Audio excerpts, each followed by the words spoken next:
Welcome back to another edition of the Penn State 365 podcast, partnered with PennState.Rivals.com. I'm your publisher, Richie Schnyderite, joined by always my senior writer, our beat writer, Dylan Callaghan-Croley. Dylan, what's going on, man? We got some breaking news this morning. Yeah, I mean, minus there being no light on my picture here right now at all. It's going good. I mean, yeah, that was some big breaking news this morning, to say the least. Florida DB Jon Mitchell committed to the Nittany Lions. I was actually out on a walk and getting a haircut right when he committed. Of course, that's my timing. But this is a big pickup for Penn State. He is their top DB in the 2024 recruiting class on their board. So that's a big pickup for the Nittany Lions, somebody they really wanted to land. They weren't expecting to land him this weekend. They knew they were near the top, or if not at the top of his list. But on campus this week as part of a long unofficial visit, he was visiting from Thursday till tomorrow. He decided to pull the trigger today and commit to the Nittany Lions, their second DB in the 2024 recruiting class, joining Kenneth Wosley, of course, out of Imhotep in Philadelphia. Yeah, no, I know a lot of people look at it right away, and they always love the recruiting rankings, and they're like, 3-star, what the hell? Like, no, relax. This kid's going to be a 4-star by the next update, I'm pretty sure. He's already top 57 at his position at cornerback, 88 overall in Florida, and I think those numbers are just going to go up because he looks pretty good so far this spring. And this is a kid who's going to rise up the rankings on our side, and I think really across the industry as well. Just a very good player overall. I mean, you look at him, he has quality size already. His speed is pretty good for his size as well. You can see that on tape. He's good in man coverage and zone. He can really do it all, and he fits what Penn State looks for in their DBs. Big, lengthy, good speed.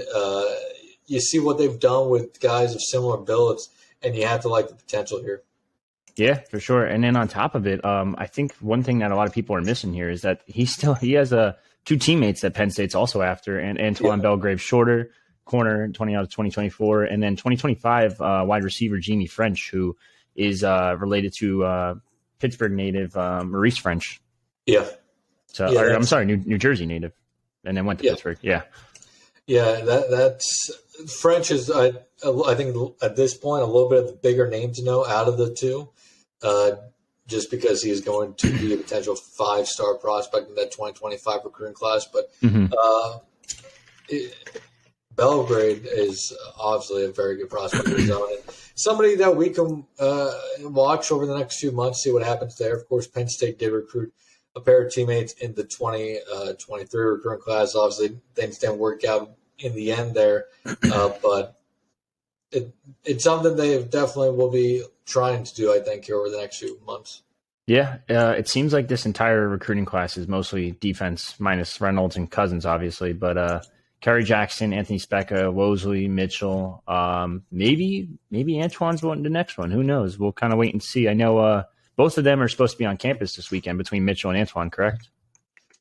Yeah, that is the expectation. We'll see if they do show up. I mean, we already had a pretty big no-show for Penn State on their list, which we'll leave that up to our board members. But, yeah, we'll see if they do show. Yeah, just going over the list real quick. There's a heavy Jersey presence this weekend. John Forrester, one of the top 2025 running backs out of St. Joe's Regional. Jordan Thomas out of Don Bosco Prep, defensive tackle, 4-star. He's actually, I think, number 2 in the state for 2024. Couple other guys, Desi Jones in 2025, Cameron Smith, Jordan Jenkins, all athletes out of New Jersey, all have offers from Penn State. Chris Hewitt's one out of Calvert Hall, Maryland, who will probably walk away with an offer if I had to guess. And then there's some interesting ones. Parker Meese is one of the top linebackers in 2025. He'll be on campus too, out of Texas. He's somebody who came on campus last summer, really enjoyed his visit. And this will be the first time he's back since that visit, so we'll see what Penn State can do. But as he said, the only thing he didn't enjoy last time, again, about that Penn State visit was the traveling to get to Penn State, but he went through some air travel delays and all that. But that'll be something somebody to watch. I think I'm not sure I would say that I see them landing him just yet, but I think they will be in his when he releases a top 10 down the road. I think they'll be in the top 10, and I think they could make it further than that as well. Yeah, and then there's also a couple of local guys coming to campus in Jake Holzenhelt and where's the other one? I just found it. Michael Gall. Michael Gall's got a couple Power 5 offers already, and Jake's a pretty big dude for 2024 offensive lineman. Yeah, they're both really intriguing prospects, and we'll see where they really fall on Penn State's boards over the next couple months and so. But they're definitely ones to watch. Neither have an offer right now, but Penn State does offer quite a bit of kids, so I wouldn't be shocked if they do eventually come. Yeah, for sure. Now, Mitchell's on board. They got Luke Reynolds, I want to say, a week ago at this point? Yeah, a week ago, exactly. Yeah, so what are we thinking? Is there anyone that we're looking at next in terms of recruiting? That's a good question. Let me look at the offer list here and the guys that have been on campus recently. I know. Go on. Go ahead. No, go ahead. I know one guy that I can mention. It's actually, ironically, 2025 might be better than 2024 right now. The momentum they're putting together early in 2025 is really outstanding. So it sounds like DJ McClary, inside linebacker out of Schneider High School over in Jersey City, New Jersey, is really feeling the love from Penn State. I know Khalil Ahmad, who I can't tell you enough about. I feel like I told you guys everything. He was going to come in, and they're going to get a bunch of Jersey guys on campus. They're going to land Jersey dudes. Right now, your 2025 class is New Jersey, New Jersey. It could be New Jersey, New Jersey, New Jersey now, because DJ McClary was on campus last weekend, and he loved it from what I heard. He's almost ready to shut down his recruitment completely. Now he's going to take a couple more visits this summer, but I wouldn't be shocked if he committed this summer. Yeah, I wouldn't be either. Another name to watch, especially somebody who's going to be on campus soon for the whiteout, at least plan on it, from that 2025 recruiting class is running back Keandre Barker out of the Woodlands, Texas, somebody who's very high on Penn State, somebody that we have future casting for right now. I have no expectation of when he could possibly commit, but again, somebody who's very high on Penn State, going to be on campus soon. Could a commitment come? Possibly. We'll have to wait and see. But I wouldn't be shocked if he ends up in this class in the next, it's April 1st now, which it's good to be in officially in April, but maybe by the end of the summer, I wouldn't be shocked if Barker is a part of this class either. Yeah. Another name I wanted to bring up that everyone keeps teasing about is Michael Van Buren. I personally think I'm pretty close to putting a future casting in favor of Penn State. Maybe not just yet, but I'm getting closer to it. And now he's starting to tweet out little teasers saying it's like the emojis. It was like a clock and decision time, and it's like, oh, coming soon. Yeah, and not to mention, not only are they sitting well for MVB, but they're also sitting very well for Samaj Jones, who just released his top 4 earlier this week of Penn State, Oklahoma, West Virginia, and Cincinnati, I believe, was the 4th school. Yes, correct. I like where Penn State sits for both guys. I really do. I'm not sure both end up in this class. I think there's a chance they do take 2 quarterbacks, but with both quarterbacks being a little undersized, I'm not sure they want to take 2 undersized quarterbacks to begin with.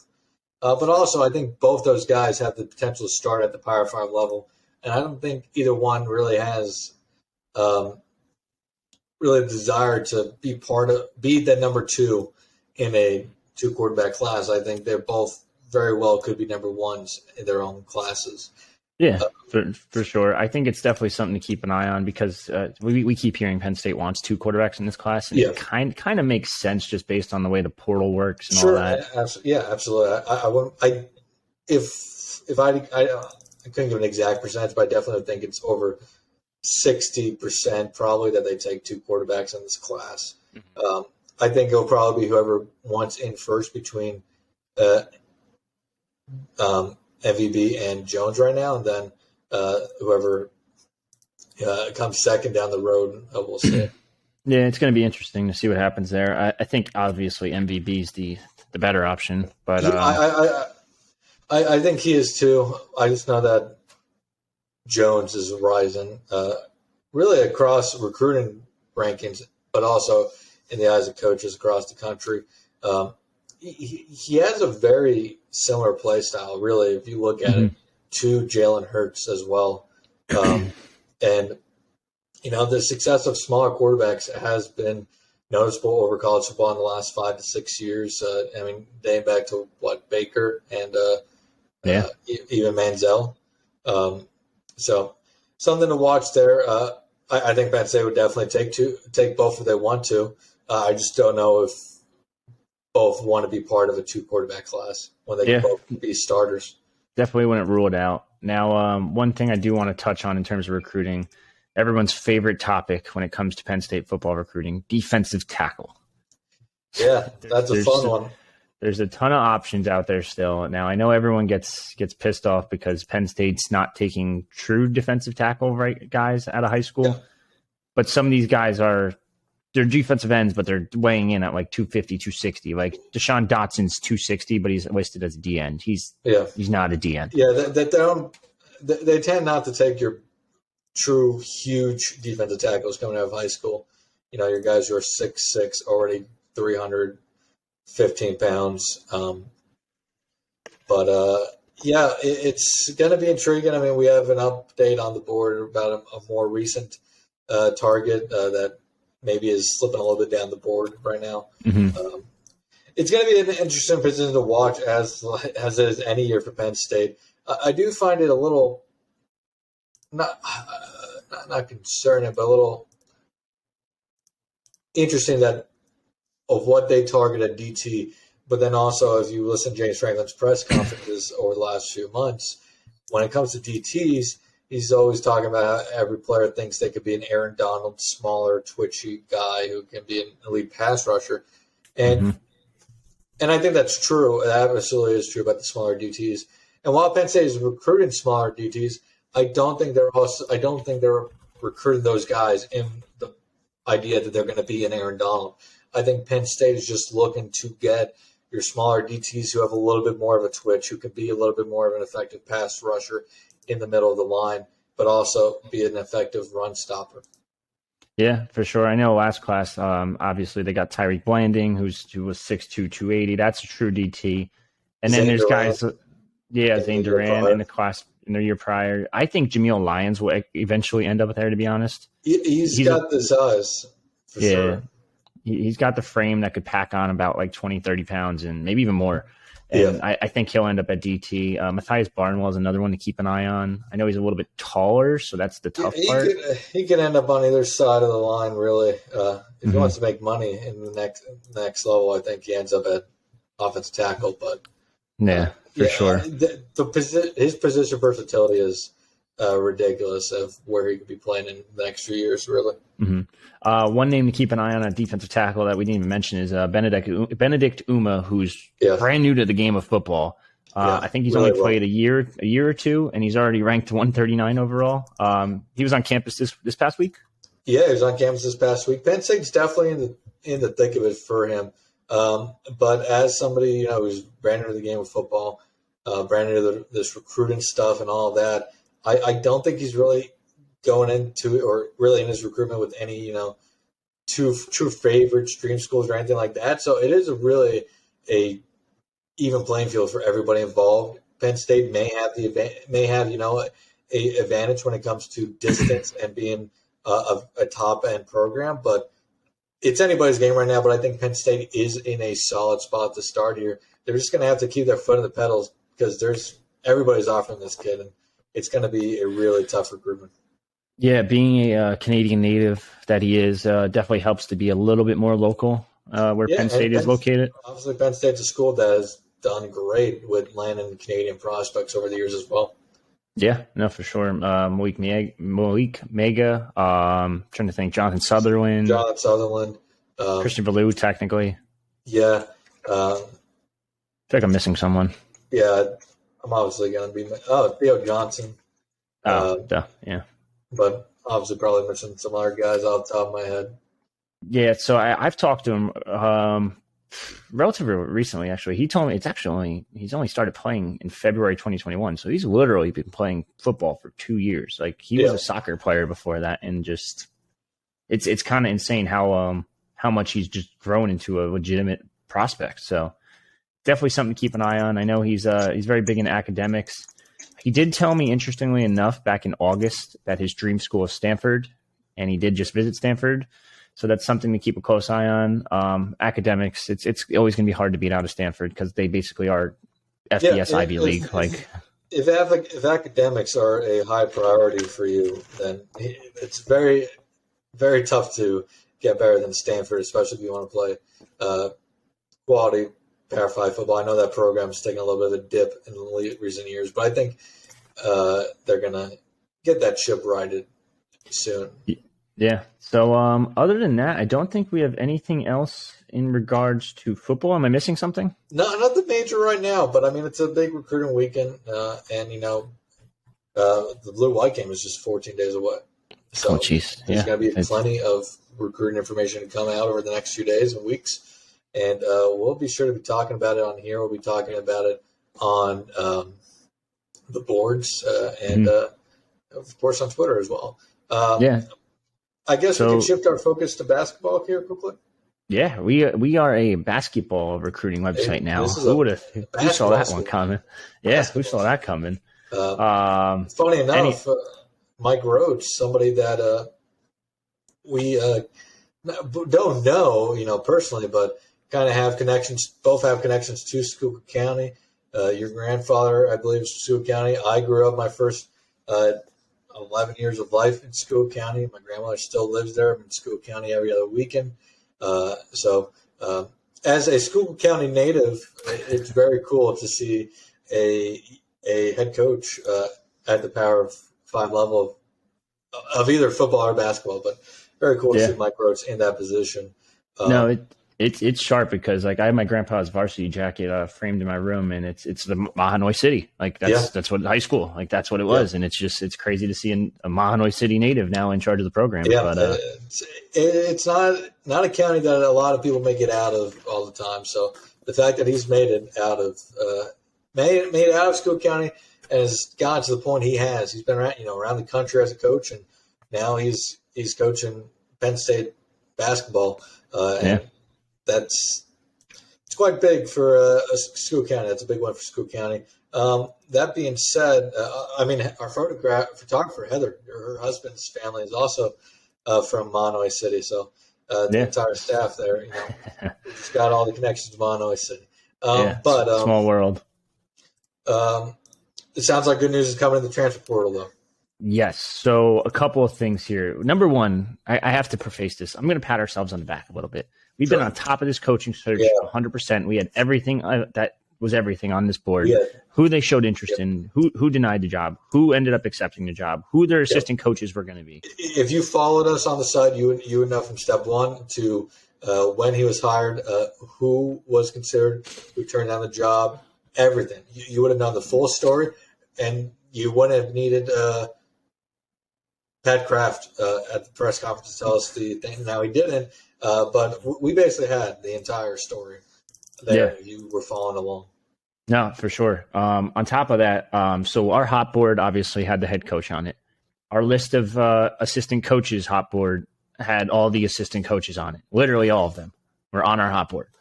Now we have a new hot board, not really hot board, I guess, the transfer portal big board, as I like to call it. Yep. And it sounds like already one of those names is at least one, if not, we're hearing two or three maybe, but at least one for sure is definitely coming, or not definitely, is most likely coming to Penn State. Yeah, I would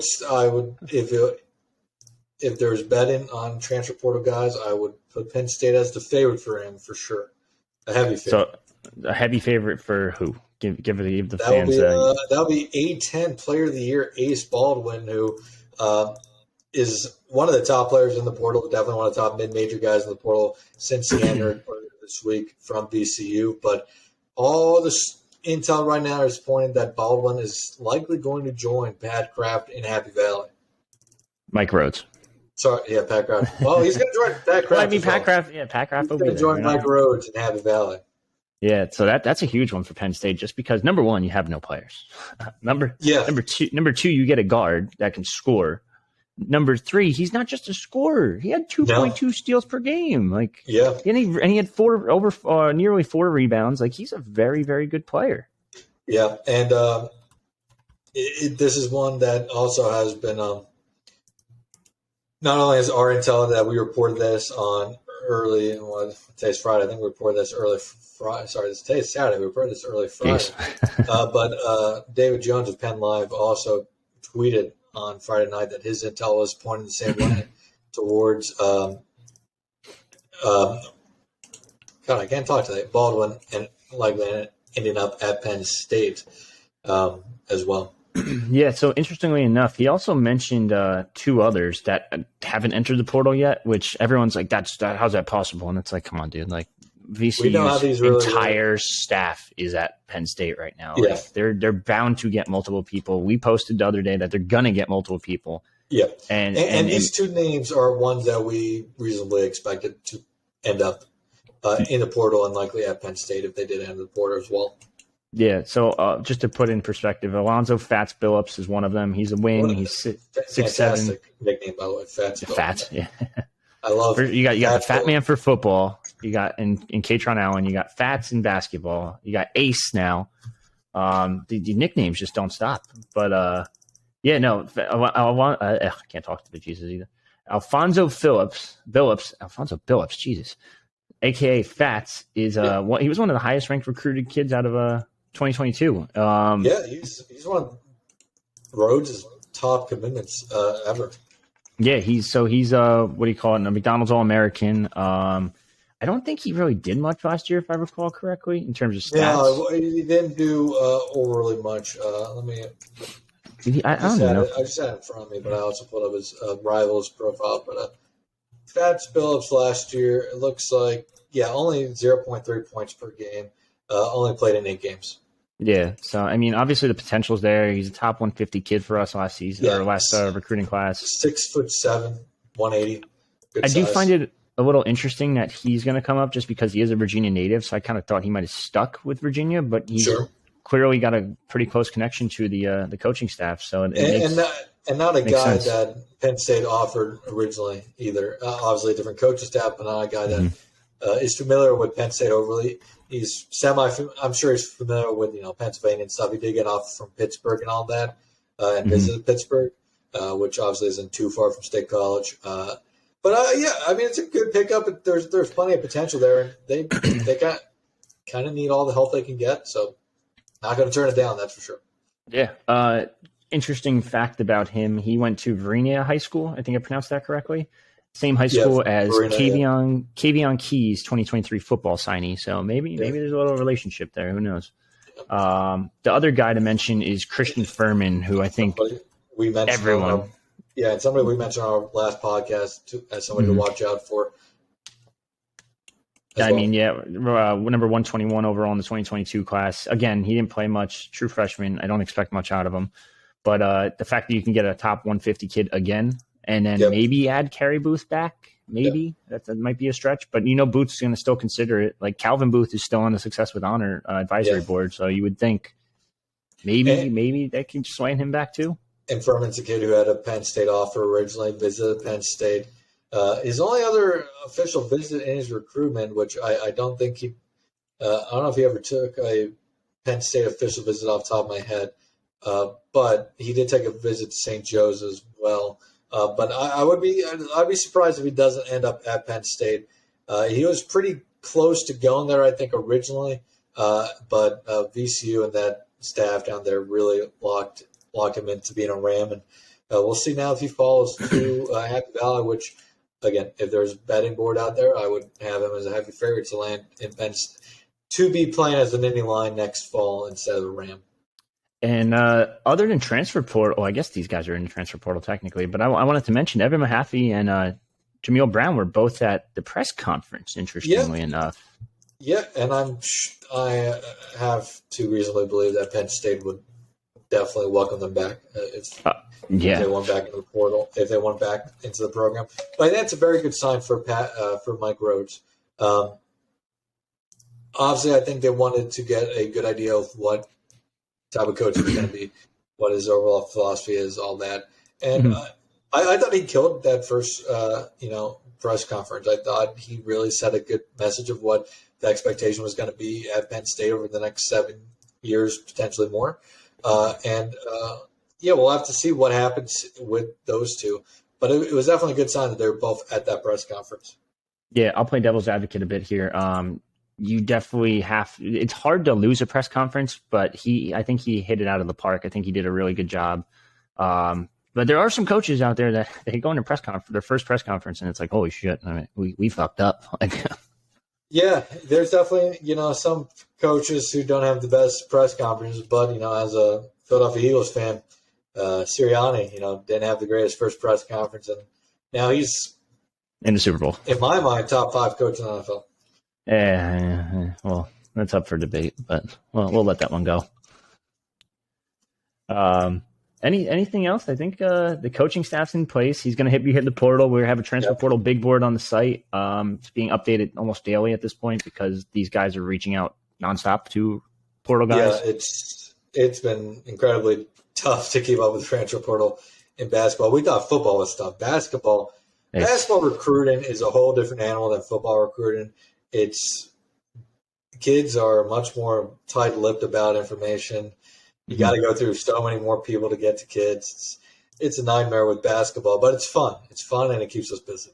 Yeah, instead of going through, the kid and their parents, it's the kid, their parents, their high school coach, AAU coach, their uncle, their handler, this, that, and it's like, what the fuck? Like, what just happened?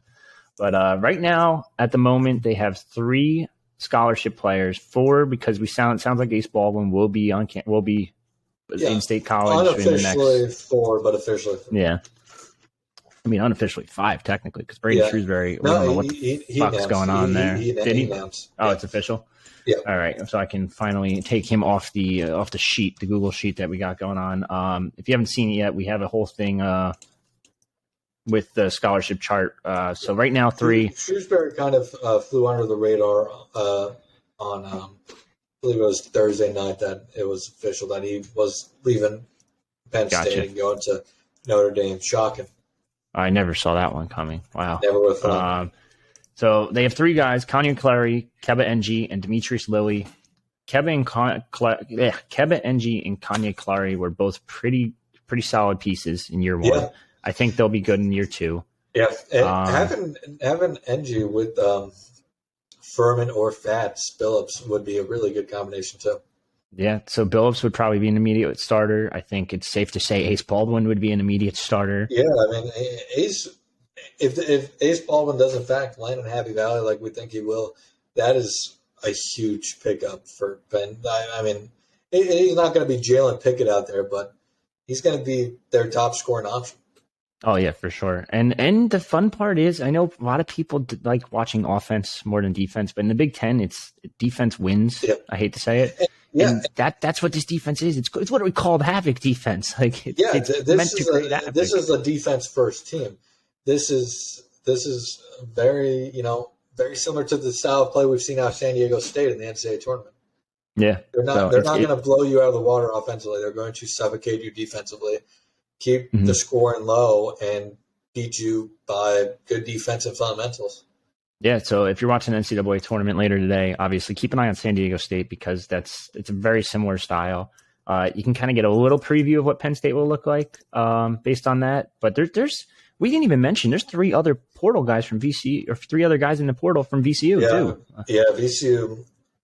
Ryan Odom's got a lot of work out of him there, just like Mike Rhodes has at Penn State, because that VCU team is getting ripped apart right now. And I think the other 2 names to keep an eye on would be Jameer Watkins, New Jersey native, who's put up what I'm looking at right now, 9.5 points, 5.4 rebounds, and then Jalen Deloach, who I don't know if you saw, he quote tweeted the news about Rhodes going and said, "Love you, coach." Like obviously they have a pretty close relationship, and he averaged 9.7 and 6.9, and he had 1.4 blocks too. So good size forward too at 6'9", 215. I really think that this team, we're going to see a lot of VCU players on the Penn State roster next year. And this is going to be the Penn State Nittany Lions. Nittany Rams. Yeah, it's kind of weird to say actually. But yeah, no, I think if you get Mahaffey back, you get a couple portal guys. I think I don't think they're tournament bound next year, but I think you could have a pretty solid team, and it's not going to be the rebuild that everyone thinks it was going to be. Yeah, I 100% agree with you there. I think they are going to be competitive next year for sure.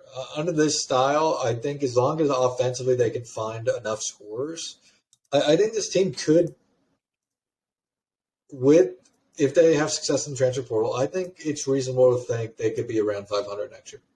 Yeah, I don't think it's crazy. And the Big Ten's weird because Michigan just lost Hunter Dickinson. Yeah. Indiana's kind of rebuilding a little bit. They just lost Jalen Hood-Schifino to the NBA. Yeah. I mean, sorry, I was reading a message, but did you mention that Michigan just lost their biggest player, both literally and figuratively? Yeah, that's what you said. Yeah. Okay. Yeah. Sorry, I was reading a message, but no, you're good. Yeah, and at the end of the day, we mentioned the style of play this team is going to have in college basketball. If you can play elite defense, you stand a chance of winning any game. Yeah, it's that plain and simple. Defense, for sure. Like you said, defense wins games. Mm-hmm. And this style of play, if they can play at it at a high level, you don't need to put up 80 points to win. You need to put up 70. Put it like this: Mike Rhodes obviously learned this style of defense under Shaka Smart. Shaka Smart's coaching tree has extended extremely far and wide at this point. I know people get on Shaka for not doing anything in the tournament since that first run he had, but Shaka's one of the best head coaches in all of college basketball. And now that he's at a program that is really dedicated to college basketball, obviously, because there's not much else for Marquette to throw big money at, you're seeing it pay off. And Marquette's going to be at the top of the Big East for years to come under Smart. I mean, hey, they just won the tournament, and the only reason they probably lost in the second round is because no one wants to see Izzo in March. It's just don't go near him. Yeah, the dude is unbeatable for the most part. Obviously, they did get beat, but So Shaka's obviously a great coach, and his coaching tree is really growing really fast. And I mean, Shaka isn't even that old. No, he's young, and it's kind of crazy how well he's done. But I think Mike Rhodes is going to have his work cut out for him a bit. But I also think that this is going to be a really fun team to watch too next season. So, anything else before we sign off? No, I don't think so. I think we really touched on everything we really could in this podcast. We got to save something for the next podcast, right? I mean, yeah, at this point. So I wanted to announce also we are partnering with Locked On Nittany Lions podcast. So stay tuned for that. Zach Seiko is going to be the host there. He's great what he does. If you haven't seen him yet, check him out. I'll put the link down below too. We'll be doing a lot of collabs and stuff like that too. Yeah, I guess to finish it off, give me your picks for tonight and for Monday. I have to. Well, hear me out. Right now, if you go to our bracket group on Yahoo that we started, if UConn wins, I'm in first. So does that mean whoever in second place then gets the first place prize? Yeah, pretty much. I'll do that. I'll give second place to first place. I'll just bump everyone down. You're going to give yourself a free subscription to the site? Yeah, I'll take my free 1 year subscription. I'll take my free Nick Singleton jersey and just wear it on the pod every day. There we go. No, I'll give it to somebody. But I do think FAU is going to beat San Diego State. I think San Diego State plays good defense. I just think FAU is just riding a high that I don't know if it can be stopped. It's a Cinderella run, man. And it sounds like Dusty May might be just staying put.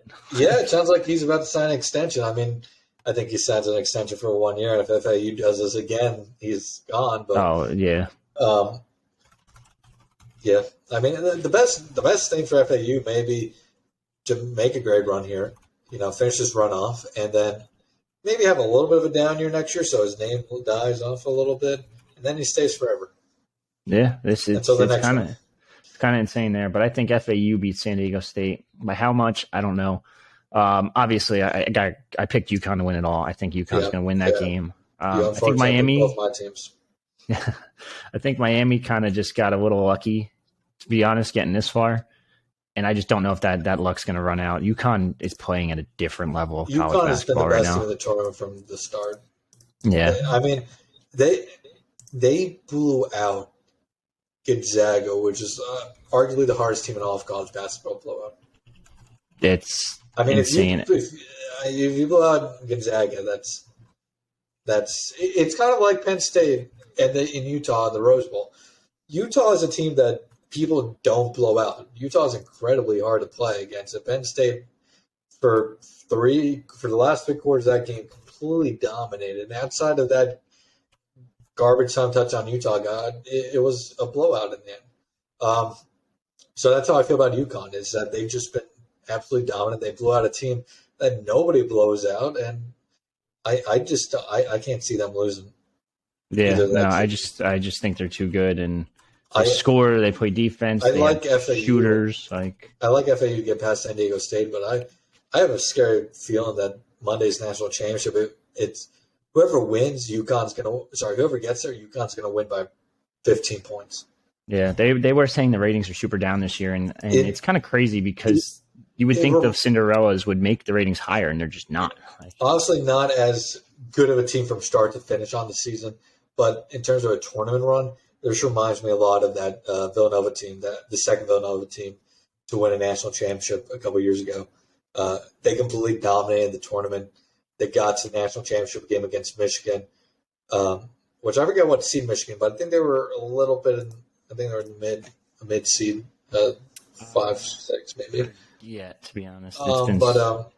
Anyway. But that Villanova team dominated from start to finish in the tournament and then won the national championship by like 20 points, 79-62. Michigan was a 3 seed, but they absolutely destroyed a number 3 seed in the national championship that year, and that's kind of the feeling I get out of this UConn team. Yeah, for sure. So, all right, for me and Dylan, it's another edition of the Penn State 365 podcast. If you haven't subscribed to our pod already, do so on whatever podcasting platform you're listening on, and also check us out on YouTube and pennstate.rivals.com. That's it. Signing off.